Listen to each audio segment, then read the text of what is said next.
नमस्कार, मैं हूं पवन त्यागी। देश के प्रसिद्ध उद्योगपति आनंद महिंद्रा ने महाराष्ट्र के अंदर कोरोना के केस को बढ़ते हुए देखकर चिंता व्यक्त की है और उन्होंने बाकायदा महाराष्ट्र की सरकार को एक सलाह दी है कि आप प्राइवेट कंपनियों को यह परमिशन दीजिए कि वो अपने कर्मचारियों को टीकाकरण कर सकें। आप जानते हैं कि पूरे देश में फ्रंट लाइन वर्करों को सबसे पहले टीकाकरण किया गया था और केंद्र की तरफ से भी सभी राज्यों को यह सलाह दी गई थी कि पहले टीका उनको लगाइए जो बीमार हैं, जो बुजुर्ग हैं, जिनकी उम्र 60 साल के ऊपर है, और उसके बाद सेकंड राउंड में उनको टीका लगाइए जिनकी उम्र 40 के ऊपर है, और उसके थर्ड फेज में फिर आप इस तरह से टीका लगाइए कि जो बाकी लोग हैं उनको भी टीका लग सके। लेकिन महाराष्ट्र ने केंद्र की इस किसी भी सलाह को नहीं माना और आपको बताएं कि जब मीटिंग चल रही थी इस केंद्र के साथ टीकाकरण को लेकर, उस समय केंद्र ने बाकायदा महाराष्ट्र को लेकर चिंता व्यक्त की थी और उन्होंने कहा था कि महाराष्ट्र की जो हालत है उसको देखकर चिंता व्यक्त होती है। पूरे देश में जितने इस समय कोरोना के पेशेंट हैं उसमें कुल संख्या आधे से भी ज्यादा वो केवल महाराष्ट्र से आ रही है और इस समय स्थिति यह है कि 24 मार्च तक के आंकड़े हैं 31,855 नए मामले महाराष्ट्र के अंदर आए, जिसमें केवल मुंबई में 24 घंटे में 5,185। जी हां, खाली मुंबई में। और आनंद महिंद्रा लिखते हैं आगे, उन्होंने चिंता व्यक्त की है और चिंता व्यक्त इसलिए की है क्योंकि एक कंपनी चलाते हैं और उन्होंने कहा कि यदि सरकार इसी तरह से केस बढ़ते रहे और जिस तरह से रात का कर्फ्यू लगा रही है और यदि भविष्य में लॉकडाउन लगाती है तो इससे आर्थिक नुकसान होगा और पहले ही लॉकडाउन के कारण काफी व्यापार में घाटा हुआ है और इससे जो छोटे नौकरी पेशे वाले लोग हैं या छोटा उद्योग करने वाले लोग हैं उन पर काफी असर पड़ेगा। आनंद महिंद्रा ने बाकायदा ट्वीट किया है और उस ट्वीट को उद्धव ठाकरे को किया है जिसमें देश के प्रधानमंत्री और अमित शाह देश के गृह मंत्री दोनों को टैग किया है। उन्होंने लिखा, कोरोना मामले में तेजी आ रही है, ऐसे में टीकाकरण की दर को और तेज करने की जरूरत है।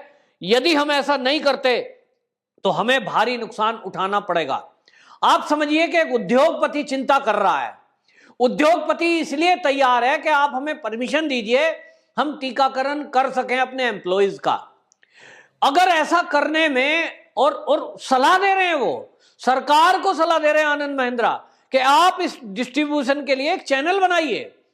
कोई योजना नहीं है महाराष्ट्र सरकार की, केवल और केवल आप देखिए व्यवस्थाओं को, ऐसी वीडियोज और ऐसी फोटो महाराष्ट्र से आ रही हैं कि लोगों को हॉस्पिटल में रखने के लिए जगह नहीं है। आनंद फानन में जहां हॉस्पिटल बनाए गए हैं, पिछले दिनों हमने देखा कि एक मॉल के अंदर एक हॉस्पिटल बना दिया गया, उसमें आग लग गई तो किस तरह से 11-12 लोग मर गए, कई लोग घायल हुए। क्यों? क्योंकि वहां सुरक्षा के मानक जो हॉस्पिटल के लिए होने चाहिए उनका पूरा इंतजाम नहीं था।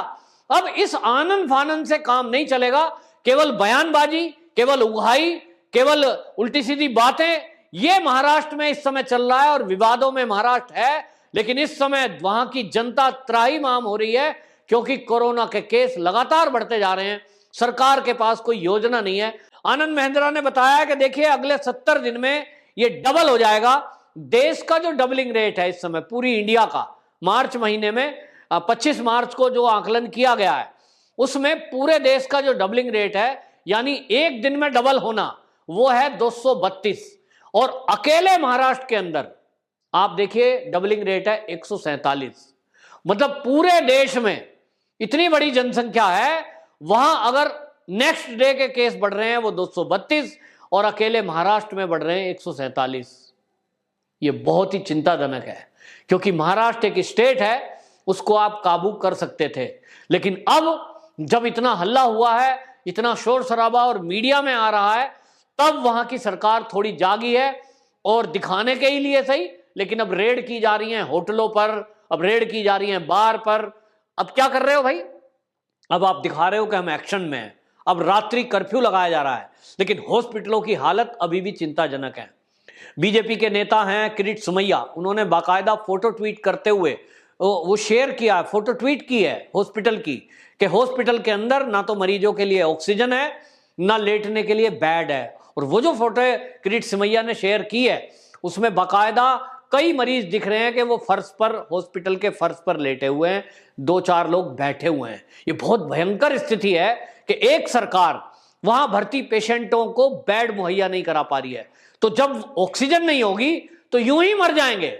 और इसलिए यह भयंकर स्थिति महाराष्ट्र के अंदर हो रही है। वहां का विपक्ष जो भाजपा है वो लगातार चेतावनी दे रहा है, चाहे किरीट सोमैया हो, चाहे वो जो है आपके देवेंद्र फडणवीस हो, वो लगातार सरकार को कह रहे हैं कि कोरोना पर किसी तरह काबू करिए। लेकिन सरकार है शायद अपने में उलझी हुई है, बयानबाजी में उलझी हुई है, और कहीं उसका ध्यान सरकार को बचाने में लगा हुआ है या अपने को बचाने में लगा हुआ है, पता नहीं। लेकिन कोरोना को लेकर जो चिंता महेंद्रा जी ने जाहिर की है वो वास्तविक है, क्योंकि सरकार के पास और कोई ऑप्शन नहीं बच रहा है। ऐसा लग रहा है रात्रि कर्फ्यू लगा दिया, इसके बाद लॉकडाउन लगा देंगे, लेकिन लॉकडाउन एक हल नहीं है। और हमने देखा कि जब महाराष्ट्र के अंदर लॉकडाउन लगा था, महाराष्ट्र से सबसे ज्यादा मजदूरों ने पलायन किया था, क्योंकि महाराष्ट्र में हर राज्य का आदमी वहां नौकरी या मजदूरी करने जाता है या अपनी दुकानदारी करने जाता है। हर राज्य का व्यक्ति वहां से भागकर अपने जान बचाने के लिए अपने घर आना चाहता था। उसमें यूपी और बिहार के बहुत लोग थे, और महाराष्ट्र सरकार ने उस समय ना तो उनके लिए रेल की परमिशन दी, ना उनके लिए कोई बसों की व्यवस्था की, कोई व्यवस्था नहीं की। और अफरा तफरी मचाने में वहां जो एनसीपी के लोगों ने किया, जिसको बांद्रा हमने रेलवे स्टेशन के बाहर देखा किस तरह का ड्रामा हुआ कि विनय दुबे नाम का एक व्यक्ति एक सोशल मीडिया के माध्यम से लोगों से आह्वान करता है कि ट्रेन जाने वाली है दिल्ली की, और लोगों को इकट्ठा कर लेता है। इसके पीछे एक साजिश थी, लेकिन उस साजिश की कोई जांच नहीं की गई, क्योंकि वो एक राजनीतिक दल से वास्ता रखता था विनय दुबे, और इसलिए मामले को रफा दफा कर दिया गया। लेकिन ये साजिशें महाराष्ट्र में लगातार होती रही हैं कि किसी तरह महाराष्ट्र में, क्योंकि महाराष्ट्र हमारे देश की औद्योगिक नगरी है और आर्थिक नगरी उसको कहा जाता है, वहां बड़े पैमाने पर जो उद्योग धंधा चलता है उससे हमारे देश की अर्थव्यवस्था पर फर्क पड़ता है। और चीन ये नहीं चाहता कि भारत की अर्थव्यवस्था अच्छी हो, इसलिए चीन की तो साजिश ही ये थी कि पूरा देश लॉकडाउन की चपेट में रहे, उद्योग धंधे बंद रहे और तुम अपना माल वहां बेच सको। इसीलिए अपने गुर्गों के माध्यम से पूरे महाराष्ट्र को इस कोरोना की चपेट में लेना चाहता था चीन। इसके पीछे चाल चली गई थी, कुछ लोगों को शायद इसके लिए कुछ पैसा दिया गया होगा, लेकिन इसकी जांच ठीक से होती तो लोग पकड़े जाते, खुलासा होता। लेकिन ऐसा हुआ नहीं, और महाराष्ट्र सरकार ने इसे गंभीरता से नहीं लिया, मामले को हल्के में लिया, सबको छूट दे दी गई।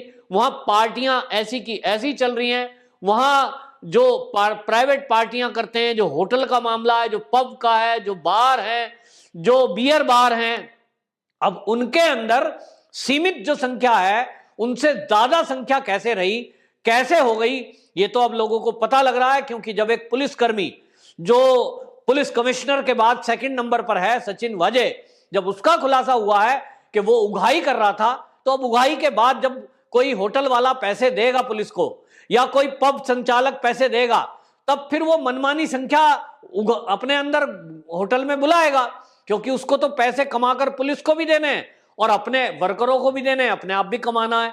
और इसलिए वहां के उद्योग जो इस चीजों से जुड़े हुए हैं, जहां पब्लिक गैदरिंग होती है, चाहे वो होटल हो, चाहे वो पब हो, चाहे वो डांस बार हो, उन सब जगह वो गैदरिंग होती रही, होटलों में लोग इकट्ठे होते रहे और पैसे वाले लोगों को कभी भी कंट्रोल में नहीं किया गया, जिसके कारण वो निरंकुश हुए और आज कोरोना की भयावह स्थिति महाराष्ट्र के अंदर है। तो आनंद महिंद्रा अगर चिंता व्यक्त करते हैं और महाराष्ट्र की सरकार उनकी सलाह मानने के बजाय कुछ उल्टी सीधी बातें करती है, तो ये बहुत ही निंदनीय है। अब आप देखिए कि देश के उद्योगपति यदि चिंता नहीं करेंगे कि उद्योग धंधों का क्या होगा, जिनके उद्योग धंधे मुंबई बेस्ड हैं, महाराष्ट्र में हैं, उनको तो चिंता होगी कि अगर लॉकडाउन लगाने की स्थिति हुई तो उनकी फैक्ट्रियां जो पहले 5-6 महीने बंद रही हैं फिर से बंद ना हो जाएं, उनके धंधों का क्या होगा। और यदि ये कंडीशन चलती रहती है तब फिर महाराष्ट्र में कौन उद्योग लगाएगा। ये बहुत ही भयंकर स्थिति है और महाराष्ट्र की जनता वाकई में इस समय अपने को ठगा हुआ महसूस कर रही है। इस समय आनंद महिंद्रा की जो सलाह है वो वाकई में माननी चाहिए, और उद्धव ठाकरे को और किसी की नहीं तो कम से कम केजरीवाल की मान लें, जिन्होंने पूरी प्लानिंग बनाई है वैक्सीनेशन की और किस तरह से हॉस्पिटलों के जरिए, प्राइवेट संस्थाओं के जरिए वैक्सीनेशन किया जा रहा है। अगर ये समय रहते हो गया तो हो सकता है कि महाराष्ट्र में जो डबलिंग रेट चल रहा है इस पर कुछ अंकुश लग सके। महाराष्ट्र के अंदर एक चीज और देखने में आई है जिसके और ध्यान आनंद महिंद्रा ने दिलाया है कि जो युवा हैं उनके द्वारा भी ये कोरोना फैल रहा है, तो जल्दी से इसको कंट्रोल करके उस लेवल पे लाना होगा कि ऐसा नहीं है अब महाराष्ट्र में कि 60 के ऊपर वालों को लगेगा तो 50 के ऊपर के लगेगा। भाई इस समय युवाओं को भी लगाने की जरूरत है, ऐसा आनंद महिंद्रा ने कहा है। अब इसको सरकार कितनी गंभीरता से लेती है ये देखना होगा। बहरहाल जो उद्योग धंधा करने वाले लोग हैं उनमें से आनंद महिंद्रा ने यह हिम्मत दिखाई है कि वो सरकार को ये सलाह दे सकें, ये आग्रह कर सकें, रिक्वेस्ट कर सकें कि वो वैक्सीनेशन करे, लॉकडाउन ना करे, लॉकडाउन करने से परहेज करे क्योंकि उद्योग धंधे इससे चौपट होते हैं। और आर्थिक नगरी कहे जाने वाला मुंबई, जहां से हमारे पूरे देश की अर्थव्यवस्था पर फर्क पड़ता है, उसमें अगर ये कंट्रोल जल्दी से नहीं किया गया तो इसके परिणाम बहुत ही भयंकर होंगे। और आपको बताऊं कि भविष्य में लोगों का महाराष्ट्र सरकार से विश्वास भी उड़ जाएगा। वो ये समझ बैठेंगे कि हम अपना देश, अपना गांव, अपना घर छोड़कर महाराष्ट्र में रोजगार धंधे के लिए आए हैं, लेकिन वहां की सरकार हमारी रक्षा करने में विफल है। जहां तक केंद्र की बात है, केंद्र ने अपनी गाइडलाइन जारी की है, केंद्र की तरफ से वैक्सीनेशन के लिए परमिशन भी दी गई है और वैक्सीन दिए गए हैं राज्यों को। अब यह महाराष्ट्र की उद्धव सरकार के ऊपर है कि वो कितना जल्दी इस पे अमल लेती है और आनंद महिंद्रा की सलाह पर काम करना शुरू करती है। वंदे मातरम।